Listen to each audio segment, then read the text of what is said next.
감독님부터 지금 수요일 저녁을 함께 보내게 될 관객들께 일단 첫 인사해 주실까요? 예, 인사는 그냥 빨리 저 대화를 시작하죠. 거두절미. 원래 스몰 토크를 잘 안 하신다고 정석영 작가님한테 들었고, 그래서 영화도 보면 쉬어가는 장면이 없습니다. 그래서 그런 스타일을 이해를 할 수가 있을 것 같아요. 감독님, 개봉한 지 일주일이 됐는데요. 좀 흥미로웠던 반응이 있었나요? 예상했던 반응이 있겠지만 또 예. 이런 각도로 영화를 보나? 제가 이번 영화만큼은 정말 어떤 논란도 없고 모두가 좋아하는 진짜로 그런 영화라고 생각했습니다. 제가 만들어 놓고 이게 굉장히 훌륭한 영화다라고 생각했다는 뜻이 아니라 모두가 편하게 볼 수 있는 그런 영화다. 그렇게 생각했는데 오히려 헤어질 결심보다 더 지금 논란이 예, 그런 것 같아요. 어떤 부분에서? 저희가 많은 리뷰와 댓글을 다 읽지는 않습니다만은 전해 들은 바로는 만수가 사는 집이 좀 너무 좋은 집 같다, 부잣집 같다, 만수가 부자 같다, 그런 분들도 많다고 들었는데 그거 아니거든요. 진짜 50년도 넘은 집이고요. 극 중에 대사로 나오듯이 그런 집은 이 집값이라는 게 안 쳐줘요. 집값이 그냥 0이에요. 그냥 땅값만 이제 가치가 있는 건데, 그런 지방 도시의 이 산자락 밑에 있는 그런 땅은 정말 싸거든요. 게다가 은행 대출을 잔뜩 받은 것이 이제 드러났잖아요. 미리가 우편물 은행에서 온 체납 경고장 받는 거 보면은 그런 집이에요. 그러니까 겉보기에 좀 크다, 또 정원이 아름답다, 이런 거. 정원이야 만수가 자기 몸으로 가꾼 정원이고, 그래서 뭔가 이렇게 우리 보통 사람하고 다른 거리감이 느껴진다라는 거죠, 한마디로. 그것은 저로서는 잘 이해되지 않는 반응입니다. 실제로 그 집의 규모나 평수나 이런 부동산으로서의 가치, 그거보다는 촬영해서 조명하고 촬영이 보여주는 방식이 예뻤기 때문에 또 그런 인상을 받지 않나 싶기도 하고, 그리고 이 만수가 중산층에 막 진입을 한 그런 정도잖아요. 근데 극 중에서 미리가 그러니까 왜 그렇게 열심히 살았어 라고 하는 대사를 보면 알 수 있듯이, 사다리를 공중공중 올라간 게 아니라 진짜 딱 한 칸씩 방통대를 다니고 자격증 하나씩 따면서 이제 올라간 거라서, 저는 사실 25년이나 한 회사를 다녔으면 그 정도 집은 살 수 있지 않나, 이런 느낌으로 봤었는데, 또 요즘 하도 이제 주거 문제가 불안정하고 하니까 약간 그런 좀. 심지어 이런 분도 있어요. 미리의 대사 중에 집을 팔면 은행빚 갚고 대수동에 아파트 전세로 들어갈 수 있다라고 하는데, 그 가공의 도시 구종시의 가공의 동네인 대수동을 설정한 건데요. 그걸 대치동으로 듣는 분들이 또 제법 많은가 보더라고요. 그래서 대치동에 아파트 전세 들어가면 그거 괜찮은 거 아니야? 이렇게. 그래서 그런 문제에 진짜 이제 한국 관객만이 보일 수 있는 반응이 아닐까 싶고, 그만큼 이제 이 영화가 이런 한국의 사회경제적인, 그것도 이제 현재 시점으로 해서 다루는 거에 대해서 박찬욱 감독님이 지금까지 다뤄왔던 신화적인, 윤리적인, 원형적 문제들만 생각하고 오신 분들은 감독님이 이제 실직과 그런 집 대출 갚는 거의 현실에 대해서 잘 아시지 못하리라라고 미리 짐작을 해서 그런 선입관에서 아마 그 불신이 나오지 않나 하는 생각. 제가 바로 그 집값 제로인 그런 집에 살고 있습니다. 그러면은 이제 그 마음 푸시고요. 마음 푸시고요. 자, 이 언제나 감독님 영화를 보면은 이제 새로 발견된 배우가 있고, 그리고 또 전에 같이 했던 배우에게서도 못 봤던 얼굴을 찾아내시는 기 때문에 그런 부분에 기대감도 갖고 극장에 들어서게 되는데요. 오늘 함께 해주신 이제 염혜란 배우, 이성민 배우가 감독님 작품에서는 영화에서 처음 이제 작업을 같이 하셨는데요. 그게 항상 처음이 궁금하잖아요. 두 배우의 기존 연기 중에서 어떤 부분에 눈길이 머무셨어요? 염혜란 씨는 연기 아니었고요. 연기는 못 본 상태에서 시상식에서 상 받는 모습을 봤어요. 디렉터스 컷 어워즈라는 감독들이 모여서 상 주는 행사라서 이제 항상 저는 한국에 있기만 하다면 꼭 가는데 그해 마스크걸로 조연상을 받더라고요. 근데 그 전에 얘기는 많이 들었어요. 감독들끼리 모이면 주로 이제 하는 얘기가 배우들하고 스태프들 놓고 누구는 뭐 성질이 더럽다는 둥, 누구는 말을 잘 듣는다느니 그런 얘기 정보 교환 그런 거 많이 하는데 정말 연기 잘한다, 그리고 성격도 좋다 그런 얘기를 많이 들어놓은 상태였고. 근데 마스크 거를 그때까지만 해도 아직 못 받고 그렇죠. 그런데 이제 상을 받으러 올라와서 딱 섰는데 아주 뭐 너무 멋있더라고요 사람이. 그때 무슨 옷 입었지?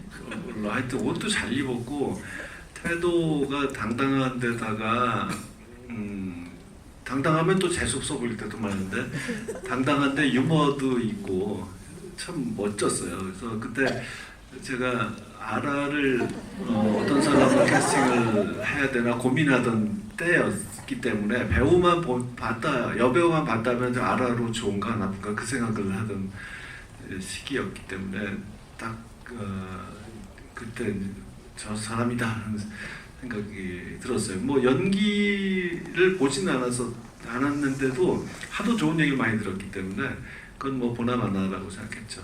그리고 나서 나중에 이제 이런저런 드라마들을 보면서 좋았고 또 잠깐씩 나왔지만 그 뭐지 유해진, 김미선, 유해진 선배님 나온 네네 달짝지근해. 달짝지근해. 네네. 그 달짝지근해라는 영화 재밌거든요. 그거 한번 보세요. 그거 보면은 잠깐씩 나와요. 캐미어 출연 같이. 근데 정말 그 나올 때마다 얼마나 재밌는지 몰라요. 예, 그렇습니다. 처음부터 이제 이름 들었지만 제가 결정적으로 좋아했던 작품 변호인. 그래서 강호 씨의 친구인 기자 역을 했죠. 그런데 거기서 이제 그 주인공 송강호 씨가 그 더럽혀진 예? 청맹관이요. 청맹관이? 안녕하세요. 청맹관이라는 그런 대사가 있었습니다. 네, 맞습니다. 아, 근데 그 장면은 아니잖아요. 청맹관이라는 대사가 나오는 저 와이셔츠 벗어주는 거. 예, 그때 했던 것 같아요. 아, 그때 대사요. 예. 누구 이렇게 기억을. 죄송합니다. 감독님 하여튼. 찾아가지고 너무 반가워가지고 옛날에 그 국민영화협의회 제자였는데 기억이 하시는지 가까워 오셔가지고요. 감독님 예 반갑습니다. 아, 예. 찾았어요. 잠깐만 안경 좀 쓰고. 대단합니다, 제자. 아, 예. 누구예요? 네, 저 이름은 송홍종이고요. 예. 감독님께 특강 듣고 영화일 시작하려고 아. 했는데 지금 멈춤멈춤 돼가지고 감독님 뵙게 돼서 영광입니다. 예. 아, 저렇게 뒷자리에 계시는 예. 들리는 게 신기해요. 연극하셔야겠다. 이렇게 고음질을 그러지 않는데도 전달력이 좋고. 매우 반갑습니다. 예, 그래서 변호인 그 송강호 씨한테 막 그 옷 벗어주면서 그 씬에서 너무 연기가 진짜 같았고요. 그 감정이 너무 막 절절하게 와닿고 옛날 생각, 그 80년대 막 그 전두환 시절 생각이 막 나면서 거기서 막 눈물이 났어요. 이정민 씨 연기를 보면서 많이 울었어요. 그 씬에서. 그때부터 완전 팬으로 살아오고 있습니다. 현재까지. 두 배우께서는 어떤 역인지 알고 시나리오를 읽으셨던가요? 예, 저는 제 기억에 제 역할이 시나리오에 표시가 안 돼 있었던 것 같아요. 그리고 시나리오를 읽는데 만수가 난가? 그래서 생각하다 미친 거 아니야? 근데 갑자기 범모라는 캐릭터가 나오길래 이거겠구나. 진짜요? 예, 했었고 뭐 역할을 보고 하겠다고 선택한 건 아니었고요. 이건 무조건 해야겠다는 생각으로 감독님하고 작업하는 게 너무나 영광스러울 거라 생각해서 무조건 하겠다고 했습니다. 저는 제가 제안 받았을 때는 이미 성민 선배님, 승원 선배님 전부 다 캐스팅이 돼 있는 상태로 받았기 때문에 뭐 무조건 해야겠다지만 그래도 혹시 무서우니까 한번 봐야 되겠다 그러면서 역할을 봤는데 맞나? 저한테 제안을 주신 게 맞나 싶을 정도로 너무 놀라운 캐릭터여가지고 네 걱정이 많이 됐던 기억이 나요. 네. 왜 주인공 만수는 굉장히 잔혹한 그 고용주의 그 처사나 자본의 배신 같은 거를 되게 원망하면서 영화를 시작을 하는데 거기에 반응하는 방식이 이제 뭐 자기가 새로운 이 자동화에 적응하는 학습을 한다거나 아니면은 동료 해고 노동자들하고 연대한다거나 그런 방식을 찾지 않고 이제 자기랑 같은 처지에 있는 해고된 노동자들을 하나씩 제거해서 제가 유일한 그 취업 후보가 되는 그런 길을 선택을 하잖아요. 그 과정에서 이제 이 만수는 자기가 그렇게 증오했던 이제 자본의 속성이랄까 목적이 수단을 정당화하고 이제 효용성이 인간성을 압도하는 이제 그 시스템을 그대로 닮아가는 그런 아이러니컬한 모습을 보이게 되는데 그 희생자들 중에 특히 이제 범모와 아라 커플은 굳이 정리를 하자면 이제 범모는 주인공 만수가 이제 재즈맨으로서 갖고 있는 여러 가지 그 자부심 중에 전문가로서의 자부심 이런 거를 되게 확대한 인물 같고 그다음에 그 아내 미리에 대한 이제 불안과 불신 이런 거를 여기 있는 아라와 그 범모의 관계에 투사해보는 그러니까 희생자들이 이제 3케이스가 있는데 이 부분은 좀 그런 경우가 아닌가 싶거든요. 근데 캐스팅 수락하시고 나서 처음 감독님하고 미팅 하셨을 때 뭐 이 캐릭터에 대해서 어떤 얘기를 나누셨는지 기억을 하세요? 감독님도 역시. 혜란 씨는 제가 알아 맞아요라고 했던 것 같고요. 혜란 씨는 뭐 별로 그런 말이 없는 사람이거든요. 네. 뭐 질문도 별로 없고 그래서 그리고 이제 뭐 전부터 사실 뭐 강호 씨하고도 같이 만나기도 하고 뭐 성격도 알고 그러니까 별로 그냥 뭐랄까 좀 더 실무적인 얘기들을 뭐 했던 것 같아요. 처음 고백할 때 이제 감독님한테 이 아라 역으로 정말 많은 배우들이 떠오른다. 저희 회사만 해도 지금 한 5명 되는 것 같고 굉장히 많은 분이 떠오른다라고 말씀을 드렸었어요. 그랬더니 그 예상되는 그 인물이 하는 거는 재미없을 것 같다. 라는 말씀을 해주셨고 또 이제 말씀드릴 때 이제 구체적으로 말씀을 드리면 제가 정말 배우로서 좀 한계가 없어야 되는데 너무 좀 창피한 얘기지만 뱀 공포가 있다 이렇게 말씀드렸어요. 제가 좀 진짜? 포비아가 있거든요. 좀 이제 뭐 어떤 전사들이 있어가지고 그래서 뱀 공포가 있다. 너무 월척이 없으시겠지만 그렇다라고 했더니 그거 CG 할 건데 바로 이러셔가지고 바로 고민이 해결되고 그리고 이제 당신께서도 나도 한번 무슨 벌레 공포가 있다고 하셨나? 아, 벌레 공포가 있었고 너무 힘들었었다. 뭘 그런 걸 걱정하냐? 라고 하셨고 감독님 저 정사신이 처음입니다. 이거 진짜 사실은 너무 걱정이 돼요. 뭐 노출도 걱정이 되고 이래저래 걱정이 됩니다. 되게 솔직하게 다 얘기하셨네요. 네, 그런 얘기 그리고 또 하나는 그러니까 걱정이 크게 세 가지가 있었는데 또 하나의 걱정은 제가 이병헌 씨의 뭔가 마음에 핑크를 뭔가 던져줘야 될 것 같은데 홍조를 제가 이병헌 씨 이모처럼 보이면 어떡하죠? 이렇게 얘기했었던 기억이 나요. 그랬더니 감독님이 너무 멋있게 그건 우리 제작진이 해야 될 일이지라고 얘기하셨어요.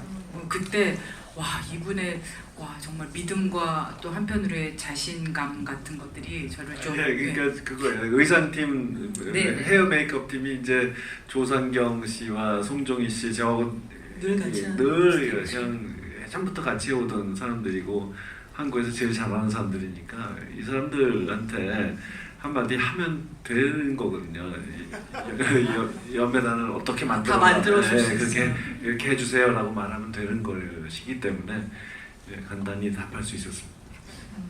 근데 말씀 나온 김에 여러분 방금 보신 영화를 상기해 보시면 이제 이 출연진 중에 물론 색깔 쓰는 법이나 이런 거는 이제 미리 의상도 범상치가 않지만 이 두 커플은 같이 살아서 그런지 이제 외양이나 헤어스타일이나 의상 같은 게 굉장히 개성적이잖아요. 일반적인 패션들은 아닌데 이렇게 영화에서 외모나 옷 입는 방식은 우리가 그냥 넘겨볼 수가 없잖아요. 그 캐릭터의 어떤 면모하고 분명히 필연적인 관계를 필름메이커들이 고민을 해서 결정한 그 입성들이기 때문에 그래서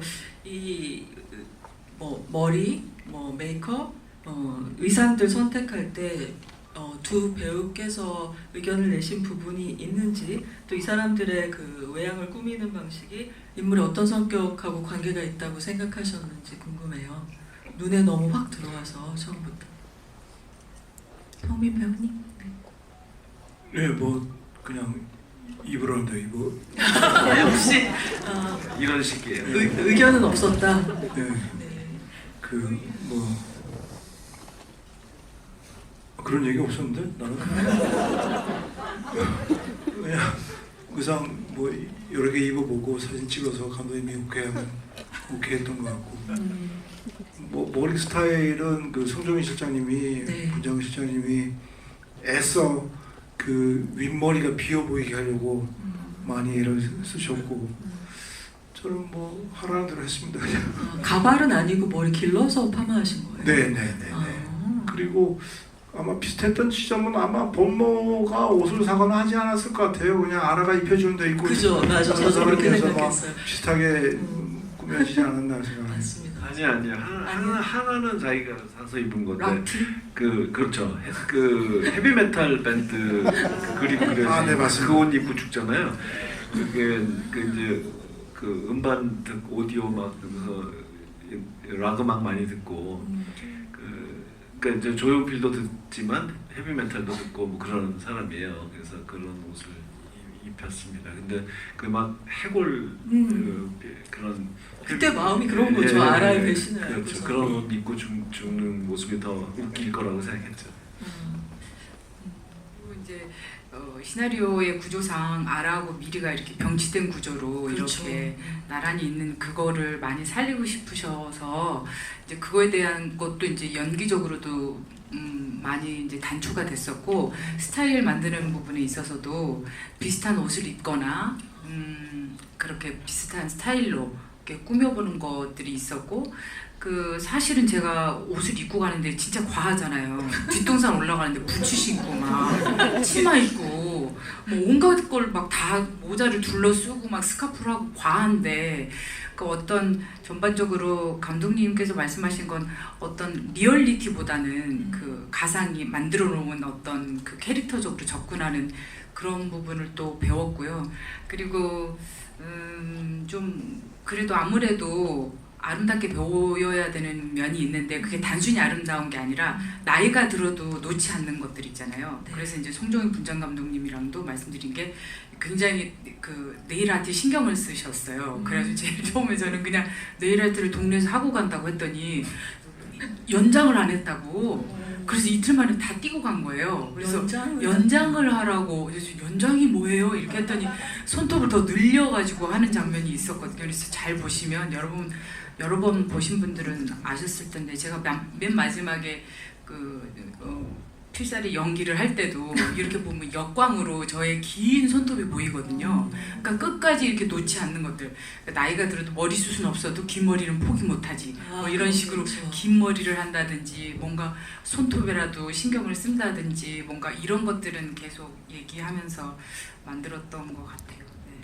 사실 제가 이제 배우들이나 스태프들한테 하고 대화할 때 자주 쓰는 표현이 리얼리티라는 개념을 너무 좁게 잡지 말자 얘기를 합니다. 뒷동산에 갈 때도 이렇게 입고 가는 사람이 틀림없이 있을 수 있다 이겁니다. 연극 배우고 연극 배우라고 다 그런 건 아니겠지만 어떤 사람들은 굉장히 그 낭만주의적인 그런 성향을 가진 사람일 수 있죠. 그래서 충분히 그리고 그 피크닉 장면은 아라한테 참 중요한 이유가 남편이 실직을 하고 한심한 인간이 되어버렸는데 정말 벌레는 네가 벌레지 이렇게 말할 만큼 한심한 인간으로 전락해버렸는데 매일 소주만 마시고 밤새 그런 사람이었다가 그 소주를 다 버리는 장면 나오잖아요. 그 구인 광고 보고 나서. 예. 그 이제 정말 거듭난 거예요. 이 남편이. 그래서 이제 이뻐진 거예요. 다시 옛날 남편으로 돌아온 거예요. 그래서 그래서 기분이 좋아요. 그걸 축하하기 그렇죠. 위해서 하는 예. 피크닉이죠. 그래서 예쁘게 입고 막 와서 종종 걸어 달려와서 팔짱 끼고 옛날에 우리 그때 생각나라고 하는 그런 좀 애틋한 장면입니다. 그래서 좀 그렇게 좀 뭐랄까 보헤미안 같은 스타일로 예쁘게 꾸민다고 저희들끼리는 생각했죠. 근데 지금 막 생각나는데 이성민 배우님 저는 그 처음에 술에 절어 있을 때 등장 장면하고 그 피크닉 때 술 끊고 나서 얼마간 지난 다음이잖아요. 좀 체중 변화가 있어 보이던데 실제로 조절하신 건지 전혀 아니면 없습니다. 그냥 촬영이나 뭐 분장으로만 만든 거예요? 그렇겠죠. 그럼 최초 등장장면 뒷모습 이런 게 좀 후반에서 더 투실투실하게 연기력으로 다이어트를 하는 너무 신기하네요. 진짜 초능력 아닌가 그렇게 보이게. 박기수는 술 한 방울 안 마시고 그렇게 술 취한 모습을 연기로 오로지 하는 것처럼 침 연기 예. 박기수 선출이 막 이렇게 폭탄주 마시고 나서 막 이렇게 지저분하게 하는 연기도 진짜 주정뱅이 같아 보이잖아요. 실제 희순 씨는 그런 주사가 전혀 없습니다. 대단한 배우들입니다, 진짜. 묻지도 않았는데.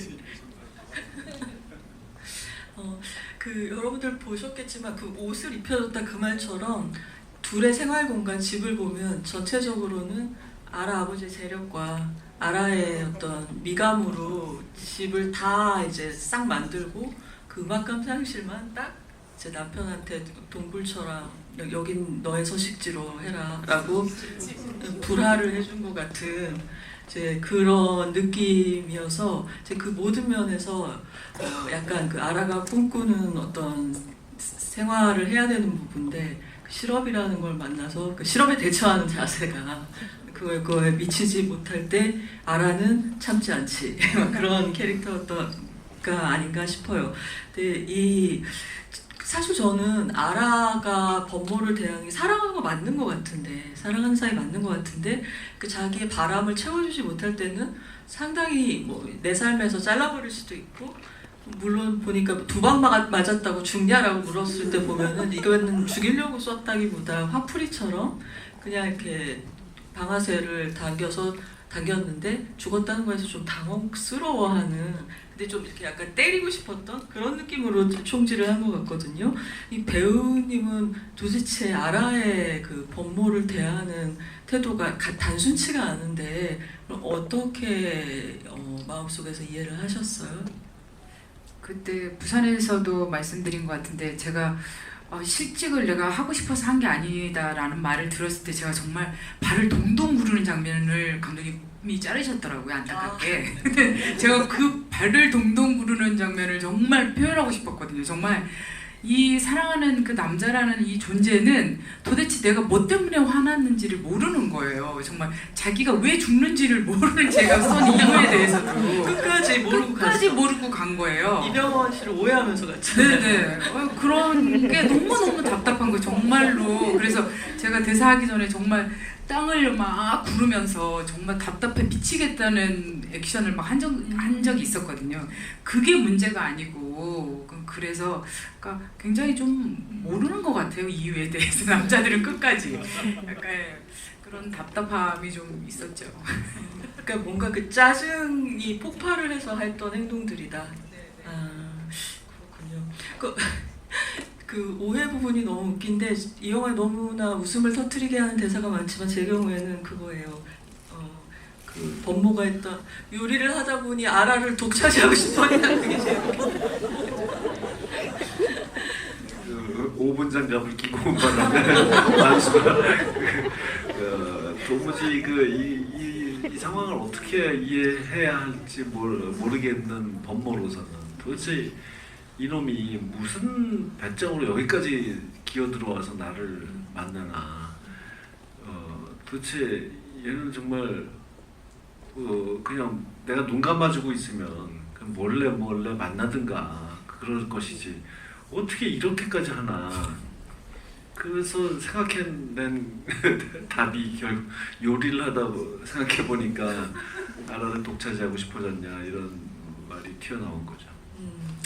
알겠습니다. 여러분한테 이제 마이크 넘기기 전에 사실 고추잠자리 시퀀스를 여쭤보지 않을 수가 없는 게 이 영화 전체에서 가장 강렬하게 좀 관객들께 인상을 남기는 것 같고 모든 면에서 영화의 액션 하이라이트이자 사운드적으로도 정점에 있는 그렇게 기억이 될 것 같아서 몇 테이크 만에 완성하셨는지 스토리보드가 얼마나 구체적이었는지 그날의 현장에서 이제 세 분이 기억하는 바를 시간의 한계가 있지만 되도록 좀 많이 듣고 싶거든요. 그리고 이 사운드도 마치 제 비유로는 이제 여러 겹 유화를 그릴 때 여러 겹을 바르듯이 뭔가 안 들리게 하는 그런 사운드, 안 들리게 하기 위한 사운드 디자인 같은 정말 희귀한 어떤 그 영화적인 기법을 본 것 같아서 그 점도 인상적이지만 일단은 촬영 현장이 너무 궁금해요. 어떻게 찍으셨는지.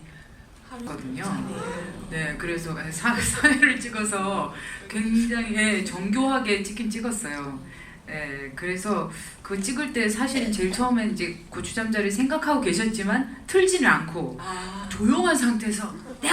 이렇게 연기하신 거예요. 그러니까 처음을 그렇게 시작하시니까 너무 기준을 잘 잡아주셔가지고 그러니까 그걸로 근데 정말 두 분이 대단하신 게 그 상태로 또 얘기를 하면 소리는 다 들리는데 또 이병헌 선배님은 안 들리는 척 그렇지 또 이렇게 얘기를 해서 오해를 사고 계속 그 오해를 계속 증폭시켜 나가는 그 과정이 되게 재밌었고요.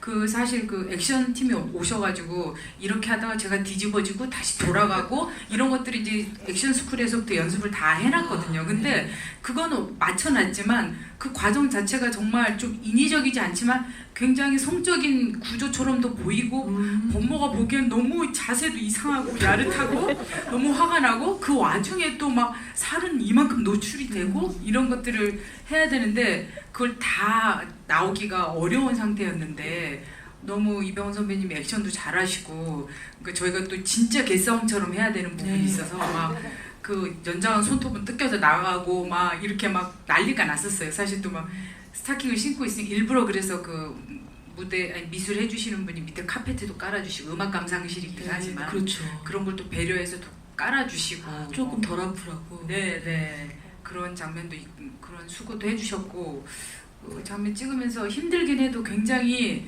또 하다가 보니까 장롱 밑으로 들어간 건 또 거기서 나온 또 아이디어였어요. 아 그래요? 원래는 없었어요. 오, 그게 오. 이렇게 둘이서 총을 놓치다가 바로 잡는 거였는데 한 번 더 들어가면 어떨까? 그래서 이제 바퀴벌레처럼 저희 다리만 보이는 건 어떨까? 그래서 누가 먼저 잡을까도 생각했어요. 총을 누가 먼저 잡는 게 제일 먼저 잡는 게 재밌을까? 그리고 누가 잡았다고 생각하고 꺼냈는데 총이 아닌 다른 거면 어떨까? 뭐 그런 의도도 나오고 그게 재밌겠어? 아니면 총이 나오는 게 재밌겠어? 거꾸로 잡았어 근데. 네네. 그러고 그랬더니 또 이병헌 선배님이 나는 출입구를 못 찾아갖고 허둥지둥 하는 게 재밌겠다. 이쪽으로 내 집이 아니니까 처음 맞아. 와본 곳이니까 그렇잖아요, 남의 이쪽으로 나가려고 하다 보니까 그러면은 총을 기다려야 되니까 거꾸로 잡고 뭐 이쪽 나갈 때마저도 걸어갈까 슬라이딩을 할까 점프를 하는 장면도 있어요. 점프를 해서 나가기도 하고 많은 아이디어들이 이렇게 더해지면서 완성한 작품이에요. 그렇죠. 아 그래요? 네. 근데 감독 그럼 고추 잠자리는 끝까지 촬영할 때는 안 틀은 거예요? 와. 예, 전혀 틀어놓고 안 했어요. 감독님 그럼 이 천재분들 정말로 깜짝 놀랐어요. 귀에 들리는 것처럼 상상하면서. 네네. 근데 감독님 그러면은 스토리보드가 어떤 그 곡의 포인트하고 뭐 이렇게 일치해야 되는 그런 지점들은 없었던 거예요? 스토리보드를 그렇게까지 만들 생각은 못했어요. 그러니까 그 음악과 이 행동의 매치가 있으면 좋긴 하겠는데 그건 정말 아주 미묘한 차이인데 스토리보드를 그것까지 계산하기는 좀 상당히 어렵거든요. 그래서 그건 이제 나중에 편집하고 편집이 있죠. 그럴 때 이제 맞춰보기로 했고 스토리보드는 다 만들어 놓은 상태에서 스턴트맨들이 자기들끼리 먼저 한번 제 스토리보드대로 이렇게 액션을 해요. 그걸 또 캠코더로 찍어요. 그걸로 또 편집을 해요. 그래서 그걸 놓고 어디를 고쳐야 되겠다. 또 스토리보드를 고치고 또 액션 스쿨에서 이제 이 사람들 연습할 때 또 그걸 고쳐서 하고 뭐 그런 그냥 그 과정 계속 왔다 갔다 하는 거예요. 무술팀이 하고 제가 스토리보드 고치고 이걸 왔다 갔다 하고 그러다가도 또 현장에서 이런 새로운 아이디어가 나오기도 하고. 근데 염연아 씨 기억력이 진짜 좋네. 생생했어요. 네. 그리고 그 노래도 결정이 안 됐었어요. 무슨 이유 때문에 그 노래를 쓸 수 없을지도 모른다. 그렇죠. 그래가지고 클리어를 해야 현장에서 아이디어를 막 나는 이 노래 막 엄청나게 나왔었어요. 그땐 그래 감독님 그래서 저도 못 찾겠다 꾀꼬리는 왜 아닌가 뭐 그런 거. 예, 저도 그거 두 개 후보였는데 못 찾겠다 꾀꼬리와 고추잠자리. 근데 그냥 이것저것 맞춰봤을 때 그 고추잠자리가 더 좋더라고요. 근데 그 권총이 몸싸움하다가 오디오장 아래로 들어간다. 그거는 병원의 아이디어였어요? 제가 기억하기로는 그랬었어요. 그런데 그게 병원 원래 그렇게 주장하더라고 계속. 네, 그랬었어요. 저는 네. 그런 것 같아요. 저는 기억이 잘 안 나는데 얘가 기억력이 너무 좋네. 그때도 그 이제 이게 갑자기 바뀐 거라서 촬영팀도 그렇고 되게 힘드셨을 거예요. 그랬는데 갑자기 이제 이걸 찍으신다고 하는데 정말 일사불란하게 벽을 뜯고 그 안에 막 레일 깔고 바로 조명을 바로 파박 튀기는 것부터 해가지고 그걸 일사천리로 다 하셨어요. 변경된 거를. 너무 놀랬던 기억이 나요. 네. 그래. 성민 씨도 얘기 좀 해봐요. 저는 감독님 잘하시 기억력이 잘 없는데 그냥 참고로 말씀드리면 고추잠자리 씨는 부끄러운 얘기지만 촬영 때는 왜 이렇게 해야 될지 잘 이해 못했었어요. 이렇게까지 해야 되나? 네, 이게 이렇게까지 해야 되나 그냥 말은 되니까 오디오가 크니까 목소리를 크게 내야지 하는데 영화를 4번 봤는데 최근에 그 씬을 보면서 이해한 게 감독님 모두 감독님한테 묻지는 않았지만 만수가 그 거울 속에 본인을 보면서 하는 얘기일 수도 있겠다 그런 생각을 하면서 그 두 인물이 그 깊숙이 감추고 있던 그들의 뭔가 억울함, 분노 이런 것들을 원 없이 소리를 한번 질러보는 거 아닌가? 그러기 위한 장치가 아닌가? 그러기 위해서 그 커다란 음악 소리가 필요했고 그 음악 소리를 뛰어넘는 그 정말 절절한 목소리를 내기 위한 의도가 아니었나? 그런 생각을 했습니다. 죄송합니다. 늦게 깨달아서. 이게 그 표면에 드러나는 거는 총선을 가리기 위해서 볼륨 올렸지만 사실 그 창조적인 이유는 바로 그거죠. 그러니까 보통 상황에서 그렇게 막 거의 뭐 눈물이 그렁그렁해서 이런 말을 하는 건 너무 과장된 연기라서 못 쓰잖아요. 근데 이런 상황에서는 그렇게 정말 절절한 마음을 한껏 소리 지르면서 표현할 수 있는 기회를 만들어 주려고 한 거죠. 그래서 돈을 못 벌면 집이라도 팔아, 마트 가서 짐이라도 날라라고 할 때 그 자기한테 하는 말이잖아요. 관객은 그 들으면서 주면 그 할 것이지 너는 왜 안 하는데 이런 말이 나오잖아요. 그런 말을 막 스스로에게 절규하는 거죠. 그리고 또 저는 또 이제 부끄러운 고백을 하나 하자면은 이 영화에서 이성문 씨의 연기가 제일 좋은 순간이 아라가 너한테 그런 말까지 해? 라고 음악 카페 얘기했을 때 그 말을 하기 전에 막 눈물이 그렁그렁하고 막 입이 그냥 삐죽삐죽하고 막 그런 표정이 너무 좋잖아요. 근데 제가 그걸 찍을 때 미처 그걸 잘 못 봤어요. 그래서 편집에서 그게 잘려 나갔었어요. 그러다가 이제 편집을 마무리하기 좀 전에 뭔가 아까운 순간을 내가 버린 것은 아닌가 하는 겁이 갑자기 덜컥 났어요. 편집이 기간이 헤어지기 결심에 비해서 절반밖에 안 됐기 때문에 급하게 하다가 뭔가 놓친 게 아닐까 하고 제가 버린 테이크들 그리고 선택한 테이크 중에서도 버린 구간들을 하나하나 이제 점검을 다시 했어요. 그때 발견한 거예요. 와 이거 내가 미쳤구나. 내가 왜 이걸 못 봤지? 그러면서 놀랐죠. 실망했죠. 감독님도 다 보시는 건 아니구나. 그래서 또 스스로 믿을 수가 없었어요. 왜 이걸 내가 못 봤을까? 그래서 진짜 정말 반성도 많이 하고 더 성실하게 일을 해야 되겠다. 진짜 그런 생각을 많이 했습니다. 그래서 그 장면을 찾아냈을 때 너무 기뻤고 그러니까 이제 그 장면 있으니까 또 그 다음 그걸 받아서 만수가 당황해서 내가 음악 카페 얘기는 좀 선을 넘었나 하는 그런 얘기까지는 하지 말 걸 그랬나 그런 후회하는 표정도 순간적으로 또 다시 그것도 찾아냈어요. 그래서 그렇게 해서 연장해가지고 그 장면에 아주 백미라고 할 수 있는 그 시퀀스에 그런 순간을 창조할 수 있었습니다. 근데 이 영화라는 게 현장에서는 뭐 이렇게 모니터를 감독님이 주로 보시잖아요. 물론 모니터 안 보고 배우 옆에 있는 감독님도 있지만 그런데 작잖아요, 모니터 화면이.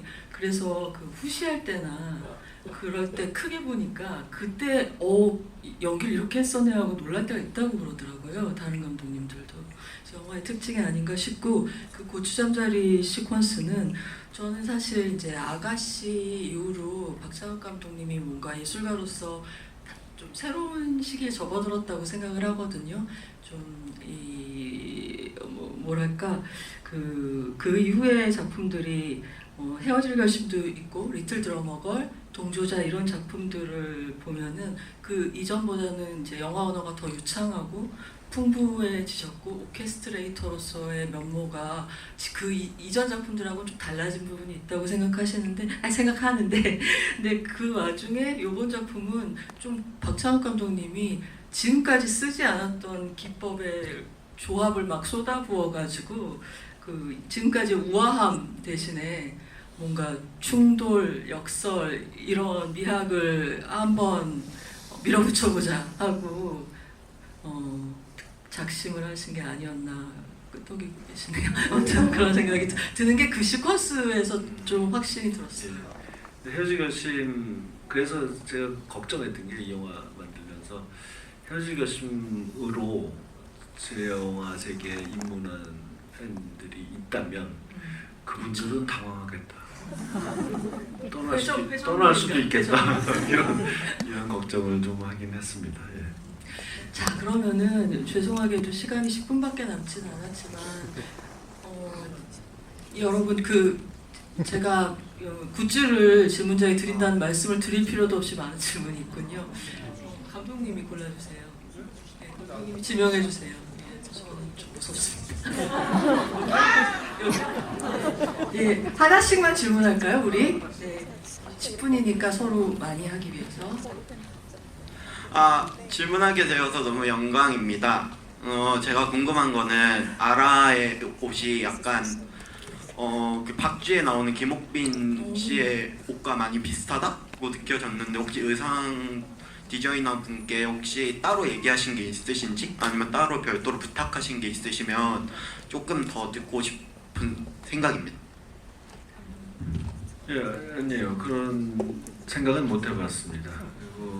그리고 의상 디자이너 같은 사람이긴 한데 그런 대화는 안 했고. 색감 때문에 그렇게 느끼시는 그럴 수 있죠. 왜 블루가 강한 뭐 그런 거 인상을 받으셨나 보네요. 그리고 아라 의상에 대해서는 아까 말씀드린 대로 그런 보헤미안 예술가, 낭만주의자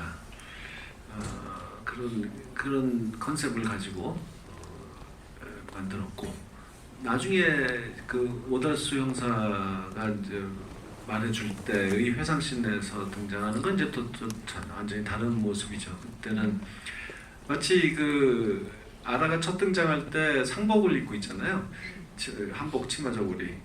그게 이제 오디션 보러 가는 의상인 것처럼 이 오달수 형사와 만났을 때 또 자기는 연기 무대에 오른다는 그런 생각으로 딱 그렇게 남편이 죽었다고 생각하고 사실 사라진 것뿐이지만 죽었다고 자기는 죽은 걸 알고 있기 때문에 자기가 죽였으니까 묻었잖아요. 그래서 그런 무대에 오른 그런 캐릭터를 연기한다는 그런 기분으로 한다 그런 의상이었습니다. 예. 저는 그 의상 얘기하는데 그 스타일에서 왜 문예회관관이 오랜만에 가니 좋더라 그러시잖아요. 약간 문예회관 스타일에 잘 어울리는 것 같았다. 자, 또 이번에는 영애라 배우님이 여기 앉아 계신 여자분. 네, 두 번째 줄 두 번째 앉아 계신 분.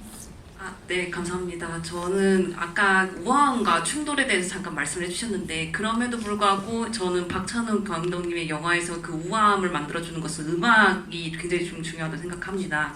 근데 제가 또 느꼈던 게 단순한 그런 감정적인 느낌뿐 아니고 어떤 기능적인 역할도 한 것 같아서 질문드리고 싶은 게 만수가 처음에 고른 그 음악은 피아노 협주곡으로 이렇게 타건하는 악기잖아요. 수직적으로, 그 분절적으로. 근데 리원이는 이렇게 마지막에 이렇게 첼로곡을 수평적으로 이렇게 켜는 악기를 쓰는데 이런 데서 좀 이렇게 좀 대조를 주고 싶으셨던 건지 궁금합니다. 그렇게까지 생각을 못했고 피아노 피아노가 중요하다고 생각하는 건 아니었어요. 그냥 모차르트가 중요했고요. 그 완벽함 그리고 평화로움 안에 또 좀 약간 슬픔이 예고되는 것 같은 느낌. 또 그런 조화와 균형과 행복감 뭐 이런 그런 좀 고전적인 음악을 고전주의에서 골라야 되겠다는 생각했고 당연히 모차르트가 먼저 떠올랐고 그렇게 해서 선택됐고요. 첼로는 뭐 8살 9살 먹은 꼬맹이가 연주할 때 제일 그 어른스러운 소리를 내는 악기를 하고 싶었어요. 그래서 얘가 영화 내내 나와서 뭐 할 때마다 그냥 뚱땅 뭐 피치카토 뭐 이렇게 뭐 별로 그냥 음악 같지도 않은 소리만 내고 연습하고 있단 말이죠. 그래서 관객이 좀 우습게 보고 그 선생님이 뭐 재능이 있다고 말은 하지만 의심스럽고 그러다가 아주 큰 코 다치게 하고 싶었어요. 그런 기분을 느끼게 하고 싶었어요. 그래서 정작 마지막 연주를 시작하면 너무나 어른스러운 성숙한 깊은 소리를 내는 모습을 탁 들려드리고 싶었는데 그러기에 첼로만큼 좋은 악기가 없다고 봤습니다. 네, 다음 질문은 성민 배우님. 저 뒤에 뭐 팻말 같은 거 들고 계신 분. 그 영화 지금 30몇 번째 보신 그 형님 아니신가요? 형님이신지 모르겠지만 5번은 정도겠고 38번은 무대의사 쫓아다니면서 예 알고 있습니다. 저희보다 형님이신가요? 예 아마 그럴 겁니다. 네, 형님. 와, 다른 게 아니고 저 X에서 저 원작을 다 읽었습니다. X에서는 살인을 6명을 살인을 하는데 여기 어쩔 수가 없다 해서는 3명을 살인하지 않습니까? 근데 왜 그 시간 타임테이블 때문에 그랬는지 아니면 뭐 인원수를 다양한 원작에서는 다양한 방법으로 죽어가는 모습을 그리는데 여기는 3사람이 이제 죽다 보니 좀 한계가 죽어가는 한계가 좀 있은 것 같은데 성에 차지 않으시고 원래 4명이었죠, 감독님. 예, 그러니까 소설에서 6명이에요. 누가 또 저한테는 7명이라고 하던데 제가 읽은 지 오래돼가지고 잊어버렸어요. 근데 역시 7명은 좀 너무 많았던 것 같아요. 6명이 맞겠죠. 근데 제가 이제 각색하는 과정에서 오늘 다 이렇게 보여드리고 싶었어요. 그래서 그러면 이제 다 몇 명 고른다. 그리고 순서를 매긴다. 그런 걸 다 보여주고 싶었는데 예를 들어서 6명이라고 쳐봐요. 그러면은 관객이 이제 한 사람 한 사람 죽어 나갈 때마다 특히 번모는 이제 제가 첫 살인이기 때문에 정말 오랫동안 보여주고 싶었는데 아주 자세하게. 그러면 이제 관객이 첫 살인이 끝났을 때 그러면 이런 식으로 5명이 더 죽나? 도대체 이게 영화가 그러면 언제 끝나는 거냐 이런 생각을 할 거 아니겠어요? 그 문제가 하나 있었고 또 하나는 만수에게 관객이 감정이입하고 그래서 막 따라가고 그를 응원하고 뭐 실수할까봐 조마조마하고 막 그런 마음으로 보다가도 또 거리를 두어서 저런 짓은 하면 안 되는데 왜 저러나 좀 그만 멈췄으면 좋겠다 이런 갈등을 계속 왔다 갔다 하고 싶었어요. 거리를 두었다가 밀착했다가 근데 이거 6명이 되면요 이거는 정말 살인마잖아요. 그냥 거의 그래서 이렇게 되면 이제 더 이상 관객이 만수를 이렇게 응원할 수가 없게 되죠. 그래서 그런 적절한 균형을 이제 위해서는 수를 줄여야 되겠다고 생각했고 그래서 결국 마지막 직전까지는 4명이었어요. 그 선출 전에 한 명이 더 있었어요. 그 사람은 아파트 거주자였어요. 이 영화에서 유일하게. 그런데 그 사람을 조깅하러 새벽에 막 으슥한 곳으로 막 뛰어갈 때 쫓아가서 어떻게 해보려고 했는데 그 사람이 굉장히 기억력이 뛰어난 여메란처럼 기억력이 굉장히 뛰어난 사람이어가지고 딱 알아보는 거예요.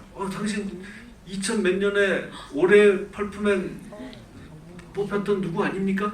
라고 하는 거예요. 그래서 얼떨결에 대화가 시작돼요. 그래서 막 그러다가 이 사람이 최근에 취업에 성공했다는 것을 알게 돼요.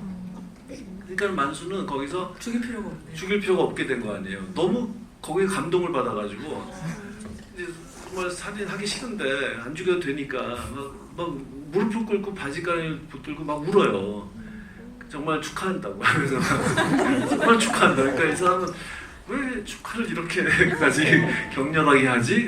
그럼 뭐 그러다가 결국은 이 사람이 그런데 이 회사가 너무 후진 회사라서 다시 딴 데 갈 거라고 자기는.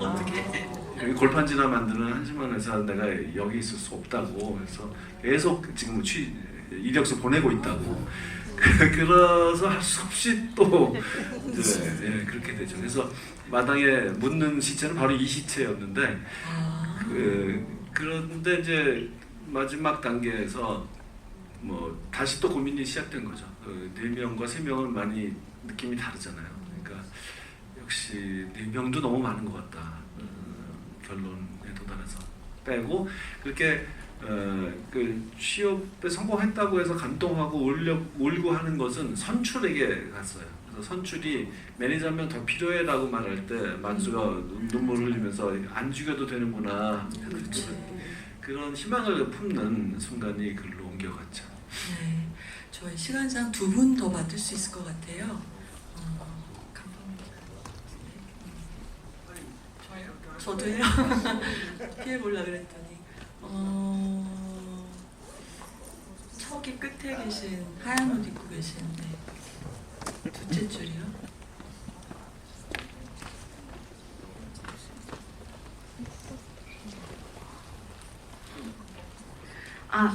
박찬욱 감독님 본인이 생각했을 때 이 장면 진짜 명장면이다 하는 장면 있는지 궁금하고, 이성민 배우님 혹시 하나만 아시죠 지금 시간이. 짧아가지고 성민 씨 팬이니까 네. 성민 씨한테만 배우분 질문하세요. 질문 우대합니다. 시나리오랑 이제 함께하는 동료들 중에 뭐를 우선순위로 보시는지 그거 두 개 궁금합니다. 표정이 왜 그러세요? 일단 그런 기준은 없고요.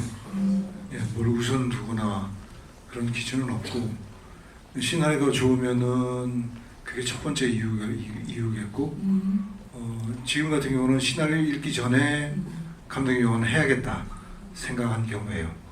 예, 뭐 그때 다른데 뭐 절대적인 기준이 있는 건 아니지만 시나리오도 좋고 함께한 감독님이나 함께한 배우들이 너무 훌륭하다면은 그 이상의 조합이 없겠죠. 근데 어떤 그런 기준을 두고 이렇게 정하지는 않습니다. 답이 되셨을 것 같은데요. 감독님 뭐 명장면이 쑥스러우시면 최점절이 제일 한마디로 그렇답니다. 죄송한데 제가 궁금한 게 하나 있어서 물어봐도 될까요? 지금 영화 38번 보신 형님한테 도대체 왜 그러시는지 저희가 늘 다니면서 형님 얘기를 많이 하고 있거든요. 도대체 왜 병원 씨는 승부 때부터 형님 뵀대요. 왜 그러시는지 한 명화 번만. 배우 팬이신가요? 죄송합니다, 한 번만. 저는 이런 씨도 좋아지면서 해가지고 성부 때 52회를 봐가지고 바둑판을 받았어요. 그래서 제일 많이 최다 관객 해가지고 했는데 어쩔 수 없다는 작품성이 진짜 우프고 슬프고 씁쓸해요 마지막이. 왜냐면 노동자니까 아픈 걸 아주 잘 표현을 해가지고 처음에는 저도 이걸 뭐지 이런 느낌을 가졌는데 한 2번 처음에 GB에 할 때 처음에 저 이동 할 때 4시간을 동안을 그걸 다 듣고 다음 또 혼자서 또 한 번 더 봤습니다. 그래서 그거 보면서 이거는 영화가 좋은 작품이다 해가지고 지인들한테 많이 알려가지고 아까도 많이 데리고 가가지고 네네 알겠습니다.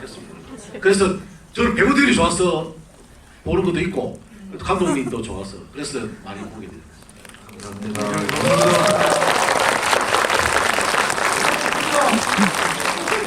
제가 이분하고 1년 됐는데요. 이분 댁이 충청도에서 오시는 분이에요. 그러니까 저는 처음에 이분을 좀 이상하게 봤었어요. 어디 갈 때마다 소리 지르길래 좋겠는데 1년 동안 지내다 보니까 뭐 이렇게 끝나면 이분 때문에 덕을 볼 때도 있고요. 피해본 적은 생각보다 적었어요. 그리고 그래서 이분은 보니까 작품성 있는 거는 되게 상당히 많이 보시고 작품성이 좀 떨어진 거는 안 올라오시더라고요. 의외로. 그러니까 이 작품을 보고서 그 배우들이나 감독님한테 상당히 많은 영향을 받아서 오늘도 조퇴하고 오신 거예요. 네, 많은 관심 줘도 될 것 같습니다. 감사합니다. 열정의 관객님이셨고요. 마지막 한 분 더 해도 되나요? 지금 어디 계시죠? 한 분만 더 할게요. 제가 지금 바로 옆에 검정옷 입으신. 네, 안녕하세요. 감독님 영화에서 항상 이빨이나 그런 숨소리가 되게 강조돼서 나오는데 그런 기법들은 또 어떤 의미를 담고 있는지 좀 궁금했습니다. 이빨, 치통 그 말씀이시죠? 예, 뭐 치과 공포 저도 그게 있고 그래서 좀 막 피하고 싶은 상상만 해도 끔찍한 막 소리만 들어도 끔찍한 그런 고통 그걸 이용하는 일이 재밌고 이제 감각적으로 그러니까 관객이 그 배우를 보고만 있어도 자기 이빨이 욱신거리는 것 같은 그 감각적으로 탁 뭔가 자극하는 그런 게 효과가 좋다고 생각하고 제가 처음에 미국 영화로 구상을 했기 때문에 오발탄이라는 존경하는 감독 유현복 감독님의 걸작에서 좀 그 레퍼런스 가져와서 미국 영화에 한국 영화 레퍼런스를 한번 심어넣고 싶었어요. 임플란트 하듯이. 그리고 뭐 이런 그 만수의 고집스러운 성격 있잖아요. 그 남구라는 저런 캐릭터가 말하듯이 그냥 똥꼬집이라고 하는 그러니까 자기가 석 달 안에 취업할 거라고 딱 타임라인을 정했기 때문에 그 정도는 참을 수 있다 이 치통. 나는 돈을 못 버니까 치과 갈 자격도 없고 이거 빨리 취업해서 월급 받아서 간다. 그런 좀 그 미련한 고집을 가진 그 남자들이 가끔 있잖아요. 그런 사람 그런 캐릭터를 좀 보여주고 싶었습니다. 길 안 물어보는. 예, 그렇죠. 예. 그리고 숨소리는 예 정말 그 호흡이라는 게 영화에서 은근히 관객한테 영향을 많이 줍니다. 그래서 제가 그거를 촬영할 때는 숨소리까지 다 이렇게 연출을 하고 배우에게 뭐라고 하기는 어려웠고 또 그걸 마이크가 포착하기도 사실 어렵고요. 그렇기 때문에 ADR 후시 녹음할 때 이제 그걸 많이 아주 집중적으로 하죠. 그래서 그걸로 막 여러 가지 상황, 감정 이런 걸 표현할 수도 있고요. 그건 것처럼 대사를 새로 녹음 더 연기를 잘하게 녹음을 하는 일도 굉장히 중요해요. 그러니까 ADR이라고 하는 건 대개는 이 현장에 상황이 좋지 못해서 잡음이 많이 들어온다든가 뭐 강풍기를 틀었는데 막 모터 소리가 들어서 뭐 이런 것일 때 이제 후시 녹음을 하기 마련인데 저는 항상 주장하는 것은 그 동시 녹음 때만큼 그만큼만 하라 그때 입에 맞춰서 그 정도 감정을 찾아서 하자라는 것을 목표로 삼으면 안 된다. 그것보다 더 잘해야 된다라는 겁니다. 그래서 연기를 향상시킬 수 있는 마지막 기회예요. 그래서 현장에서 오케이 사인을 받은 훌륭한 연기를 했다고 하더라도 그것보다 더 잘해야 된다는 목표를 항상 배우들에게 이제 요구를 하죠. 그리고 나서는 마지막 믹싱할 때 그 대사의 볼륨 연기는 이렇게 그냥 평탄하게 만약에 했다고 쳐봐요. 볼륨을. 근데 믹싱할 때 어느 단어를 조금 올리고 볼륨을 좀 낮추고 이런 미세 조정을 하면 거기서 또 표현이 달라져요. 그런 모든 과정을 거쳐서 연기는 완성되는 것이죠. 그래서 이 연기도 그렇고 모든 영화의 과정은 결코 혼자 하는 게 아닙니다. 감독은 감독 혼자서 아무것도 못하죠. 배우도 마찬가지예요. 배우도 많은 사람의 도움이 필요합니다. 그럼 배우뿐만 아니죠. 촬영도 마찬가지고 촬영은 배우의 도움이 필요해요. 이런 식으로 서로 돕는 일이 영화를 만드는 과정이라는 사실을 영화인들은 더 알아야 합니다.